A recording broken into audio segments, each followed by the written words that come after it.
Chapter 6 Episode 11. A Surprising Discovery. Whoa. I barely dodged the enormous jaw of a med salamander and delivered a blow to its head. Before I could even check whether the strike was fatal, a few more of them rushed me all at once. With a swipe of the staff in my hand, I cleared them away and pressed on through the opening.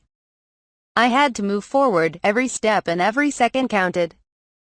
With the staff in my hand and a dark slime on my head, I struck down salamander after salamander before finally arriving at the front line of our defense.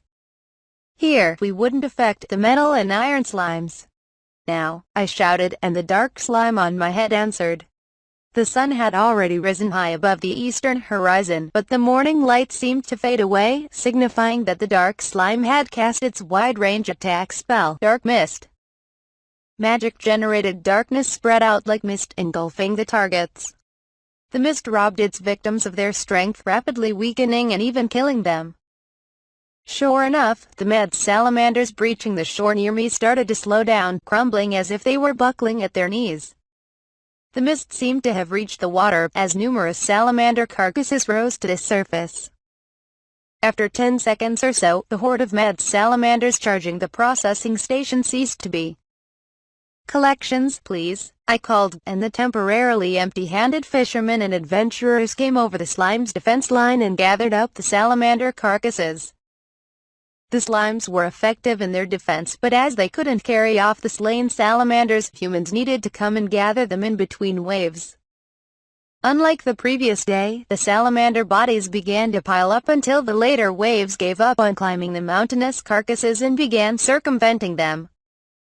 Luckily, Sickums Pier and I were able to take care of them before they caused any damage. Good thing I came prepared. On the double, men, the leader of the adventurers shouted. Their numbers are dwindling, it won't be much longer. The crowd responded with an energetic roar, and I returned to running, grabbing a carcass near me. The morning hunt lasted for another hour. Great work today, you two. Great job out there. After completely packing up the operation, it was time for lunch. The members of the pier and I headed to the processing station as we chatted. "Hey, it's Nicky. They're really putting him to work over yesterday, huh? Don't slack off now." "I know." We could hear the adults ahead of us jokingly giving Nicky a hard time. "Looks like you're hard at work." "Oh, slime guy. Ready for lunch?" "I'll bring it right over, so take a seat." "Thank you. Looks like you're doing a great job around here." "Ha. You're the only one who'd say that." Nicky rolled his eyes but soon regained his smile. The grown-ups teasing him almost seemed like a part of the rite of passage. Somewhat relieved, I took a seat nearby and waited, wondering what was for lunch. "Here you go." "Thank you." I accepted what Nicky served me in awe. First, a bowl of white rice with a familiar color and fragrance, albeit with the grains that were rounder than those back in Japan. Today's Horus soup, served with every meal, was obviously tofu. Combined with a grilled fish and a small bowl of pickled vegetables, this truly added up to a truly Japanese breakfast of champions. "Is something wrong? This is rice, isn't it? I heard that's an expensive import." "Really? We get rice in our village every now and then." "Is it that expensive?" Nicky asked. Shin answered, "Imported rice is expensive, but this rice is made here by the scientists of our Lord. So it isn't that expensive. That being said, it only became affordable to our people a few years ago. It's a bit of a treat, but I guess it's just a normal dish for kids of Nicky's age." "You sound like an old man, Thane," Kay chimed in. Thane gave him a defeated-looking sneer, even though he was too young to be worried about coming off old, in my opinion. "I see. So that's why you have rice here. I'd heard a few things about Lord Fatoma before I came to the village, but I didn't know he had things like this in the works." "So rice is like a new food," Nicky muttered. "Oh, right. I still have work to do." "Okay, I'll see you later," I answered. First, I took a bite of the rice, which was of a stickier texture than the rice in Japan, but perfectly delicious. I switched to the soup that turned out to be tofu. This meal certainly brought back memories. You look pretty content. It's been a long time since I last had these dishes. Can I buy them anywhere? Why don't you have Nikki show you later? His grandma's the one making tofu for our village. Now that was a great tidbit. I promised to meet him later, so we'll ask him then. Sounds great. Speaking of, Kai suddenly looked solemn. The goblins we took out in the forest yesterday, there were 5 in total, right? Yes, I believe there were. I turned to the rest of the team and they concurred. I overheard when we were cleaning up this morning that they found a cage in the woods over by the village yesterday. That information struck me with a sense of danger, but the other 5 seemed to be just annoyed. Isn't that kind of a big deal? A cage would have been used to capture something. Judging by the way the conversation had flowed, that something was goblins. If someone found a cage in the woods, didn't that mean that someone had intentionally released goblins close to the neighboring village? Shin answered my curiosity. You're right to react that way. Thing is, the same thing happens a few times every year around here.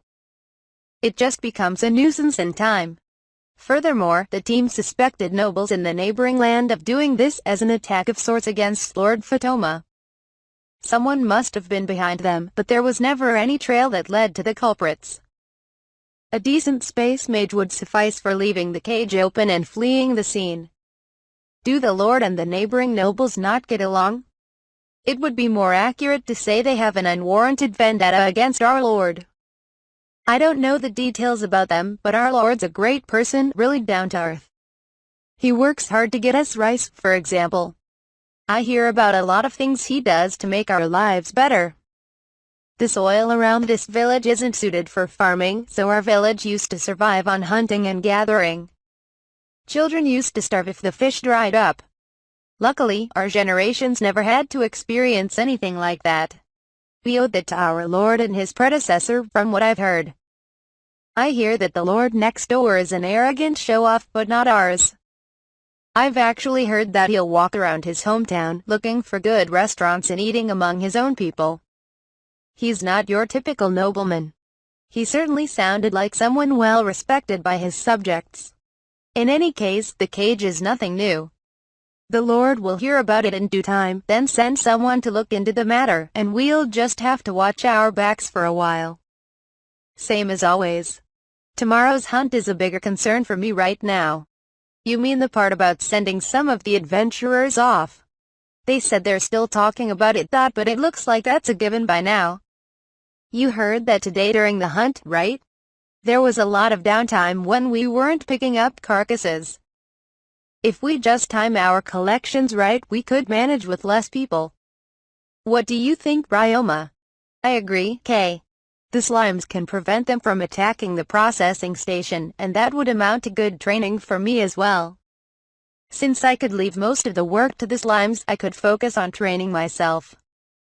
Even the carcass gathering could serve as a workout for me as I repeat it, or even practice for space magic.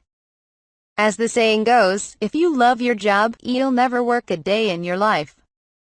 I voiced my excitement and the team began to laugh. When I asked them what was so funny, they just said I was a hard worker. And they gave me a rather strange look. Not that I sensed any malice or anything from them. The conversation shifted to small talk, and soon enough we finished our lunch. See you later, everyone. I saw the Sickham's Pier crew off, and waited at the dining hall for Nikki to get off work in order to fulfill my promise of teaching him about slimes. But how should I approach this? I wanted to make it fun, since he showed interest. On the other hand, I don't want to be too pushy. Such are the plights of spreading the good word.